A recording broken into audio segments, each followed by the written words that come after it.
Halo, selamat siang Bapak Ibu dan semua siswa Kumon Queen's Park dimanapun Anda berada. Saya berharap semuanya dalam keadaan baik-baik saja ya.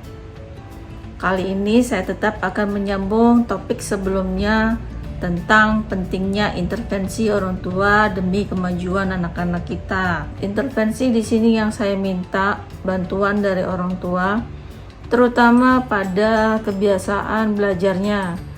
Menumbuhkan kebiasaan belajar dan sikap-sikap belajar yang baik bagi siswa itu tidak bisa hanya kita paksa atau kita minta siswa tersebut bisa berkontribusi sendiri. Artinya dia secara mandiri mengubah gaya belajarnya, mengubah kebiasaannya tanpa bantuan atau intervensi dari orang tua khususnya.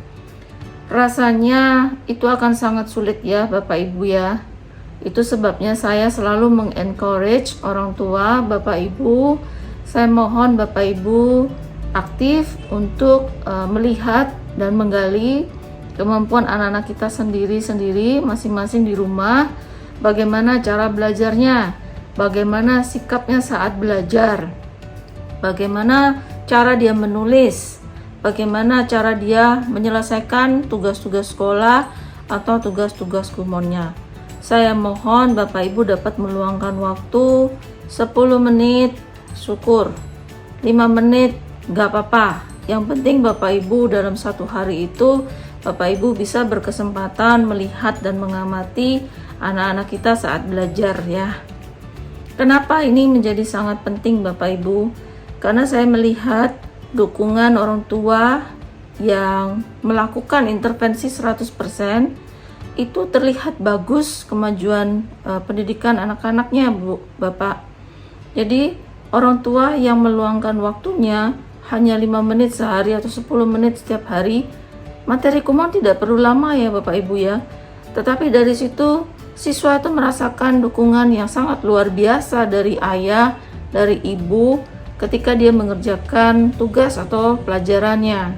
Akan sangat berarti bagi anak-anak kita saat ayah atau ibu memberikan pujian. Misalnya, wah, tulisan kamu sudah lebih bagus. Wah, kamu sudah bisa mengerjakan PR sendiri tanpa perlu ibu bantu. Pujian-pujian yang seperti itu, yang konkret dan jelas dan tepat sasaran, itu sangat berarti bagi anak-anak kita Bapak Ibu, ketimbang benda-benda yang mahal. Bapak Ibu tidak perlu memberikan hadiah-hadiah yang mahal, tetapi pujian yang sederhana dan tepat sasaran itu jauh lebih berkesan bagi anak-anak kita. Dan terlebih-lebih Bapak Ibu, pujian dari ayah, pujian dari ibu itu sangat membekas dalam benak anak-anak. Nah, mari kita lanjutkan Bapak Ibu. Yang saya maksud dengan intervensi lebih lanjut, perhatikan jika anak kita misalnya menulisnya masih belum rapi Bapak Ibu. Perhatikan apakah dia memegang pensilnya sudah benar. Apakah alat tulis yang dipakai olehnya itu sudah tepat bagi ukuran tangannya. Terkadang kita memaksakan atau kita membiarkan anak-anak yang masih usia kelas 1 SD, motoriknya belum kuat, tetapi sudah menggunakan pensil mekanik saat menulis. Yang terjadi tangannya gemeteran ya Bapak Ibu ya. Nah, di sini pentingnya pensil dan alat tulis yang tepat bagi anak-anak kita. Kemudian Bapak Ibu juga bisa memperhatikan bagaimana cara dia mengerjakan. Apakah dia kesulitan dengan soal-soal penjumlahannya. Bapak Ibu bisa bayangkan kalau menulisnya saja dia masih gemeteran, bagaimana dia akan mampu menjawab soal-soal penjumlahan dengan cepat. Tentu sudah ada dua kendala yang timbul, menulis dan kemampuan menjawab soal. Yang kita perlu perbaiki yang mana dulu? Yang perlu orang tua intervensi yang mana dulu? Tentu bagian menulis dulu ya Bapak, sebelum kita masuk kepada kemampuan akademisnya. Nah, ini yang saya maksud. Intervensi orang tua sangat diperlukan di masa-masa awal atau menumbuhkan kebiasaan-kebiasaan baik, kebiasaan dasar, sikap belajar yang baik bagi anak-anak sedini mungkin dan setepat mungkin. Kemudian kita juga bisa melihat intervensi berikutnya. Bapak Ibu lihat bagaimana, apakah dia sudah memiliki pola belajar yang baik. jam belajarnya sudah tepat atau tidak. Zaman online seperti saat ini Bapak Ibu sangat fleksibel ya Bapak Ibu ya. Lebih banyak waktu luang anak-anak kita di rumah. Saran saya Bapak Ibu, jika anak-anak tidak memiliki waktu belajar yang baik, waktu belajar yang tetap, minta tolong kepada Bapak Ibu, kakak, tante, om, kakek, nenek di rumah, tolong buatkan daftar kegiatan. Dari Senin, Selasa, sampai hari Minggu, Bapak Ibu bisa membuat daftar kegiatan, jamnya, dan kolom untuk checklist. Nah, hal-hal yang seperti ini itu Bapak Ibu bisa terapkan bagi siswa yang mengalami kendala manajemen waktunya, bagi siswa yang belum teratur ritmenya. Intervensi berikutnya Bapak Ibu, intervensi terhadap kegiatan sehari-hari yang bisa dilakukan di rumah. Artinya bagi siswa yang sudah usia prasekolah bisa mandi sendiri, tolong di-encourage untuk mandi sendiri, makan sendiri, menyusun bajunya sendiri, menyiapkan segala peralatan tulisnya ketika akan memulai video call Kumon secara online sendiri. Nah, hal-hal yang seperti ini yang basic-basic, yang gampang, yang mudah dibuat dan dikerjakan oleh siswa prasekolah pun, itu Bapak Ibu mohon dibantu dan didorong agar dia tidak tergantung dengan bapak atau dengan ibu atau dengan tante dan kakak dan di rumah. Jadi ada rasa achievement ya Bapak Ibu, ada rasa pencapaian bagi semua siswa jika mereka berhasil mengerjakannya sendiri. Percayalah kepada saya, semua anak itu senang dipuji. Semua anak itu senang jika dia dianggap bisa melakukannya sendiri.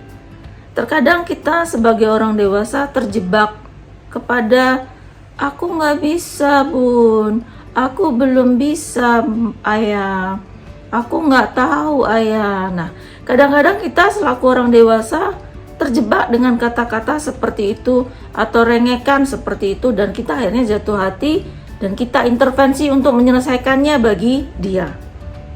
Menurut Bapak Ibu, apakah tindakan ini sehat demi perkembangan anak-anak? Jawabannya sudah pasti ya Bapak Ibu ya. Hal ini justru tidak akan membantu anak-anak itu bisa menyelesaikan secara mandiri. Akibatnya dia berpikir, enak dong dibantuin, lebih enak dong diselesaikan sama kakak, dibantu si kakak, bantu si mbak. Nah, akhirnya dia menjadi anak yang malas untuk belajar. Nah, hal yang seperti ini Bapak Ibu, saran saya, tolong Bapak Ibu juga jangan terlalu banyak intervensi di hal-hal yang tidak perlu. Yang perlu saja Bapak Ibu intervensi tentang sikap belajarnya, tentang kemampuan menulisnya, tentang kemampuan akademisnya, tentang jam belajarnya, tentang aktivitas sehari-harinya, rasa tanggung jawabnya, itu yang perlu kita intervensi. Tetapi bagaimana dia mengeksekusinya sampai itu selesai, sampai tugas itu selesai, Bapak Ibu tidak perlu mengintervensi dengan membantu dia menyelesaikannya sampai selesai. Saran saya, cukup Bapak Ibu juga mengencourage atau memberikan dorongan motivasi, ayo kamu bisa, ayo kamu lakukan sendiri, ayo ayah percaya kamu pasti bisa, ayo bunda percaya kamu pasti bisa, demikian dan seterusnya. Nah, kata-kata seperti dorongan motivasi inilah yang diperlukan oleh anak-anak kita setiap hari Bapak Ibu. Bukan disalahkan, bukan dihakimi. Kalau nggak bisa, lantas kita hakimi, lantas kita marah-marah. Gitu aja nggak bisa, gini aja nggak bisa, kamu gimana sih belajar terus-terusan seperti ini nggak bisa. Nah, hindari kata-kata seperti itu Bapak Ibu, karena kata-kata tersebut tidak akan membuat motivasi anak timbul, tetapi dia makin merasa dihakimi dan dia makin merasa saya tidak bisa kalau tidak dibantu. Nah Bapak Ibu, saran saya sekali lagi, terapkan intervensi yang diperlukan oleh siswa, bukan yang orang tua beranggapan kalau saya nggak bantu nanti nggak selesai-selesai. Kalau saya nggak suapin makannya lama. Kalau saya nggak mandikan nanti badannya kotor semua, mandinya kurang bersih. Prosesnya yang Bapak Ibu tekankan kepada dia, ajarin bagaimana proses mandi yang benar, itu yang sebenarnya. Minta dia untuk mengingat proses. Kemarin bagaimana? Tadi bagaimana? Mengerjakannya bagaimana? Nah, Demikianlah yang terjadi di Kumon Bapak Ibu. Materi-materi Kumon itu disusun secara sistematis dan ada satu keistimewaan metode Kumon, yaitu terjadi pengulangan. Bagi beberapa siswa butuh 2 kali, 3 kali, 4 kali, 5 kali pengulangan. Tidak masalah. Diulang bukan berarti tidak bisa, tetapi diulang merupakan berapa kali saya butuh latihan sampai saya mengerti dengan kemampuan saya sendiri. Itu tujuan pengulangan. Baik, Bapak Ibu, saya rasa cukup yang ingin saya sampaikan. Saya mengingatkan kembali Bapak Ibu untuk melakukan intervensi yang diperlukan oleh siswa. Intervensi yang bersifat mendorong dan memotivasi siswa, intervensi yang memberikan solusi bagi perkembangan kemampuan siswa.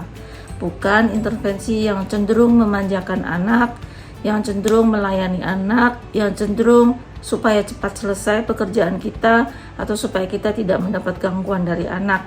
Yang paling penting juga perhatikan cara dia menulis, perhatikan cara dia belajar, perhatikan cara dia menyusun dan melaksanakan kegiatan aktivitasnya sehari-hari. Yang terakhir dari saya, jika Bapak Ibu ingin berdiskusi lebih lanjut tentang anak-anak kita, kondisinya di rumah maupun di sekolah, silahkan hubungi saya di nomor WA saya ini. Terima kasih banyak Bapak Ibu, dan saya mohon maaf jika ada salah kata dalam penyampaian saya. Sampai jumpa di video saya berikutnya. Selamat siang.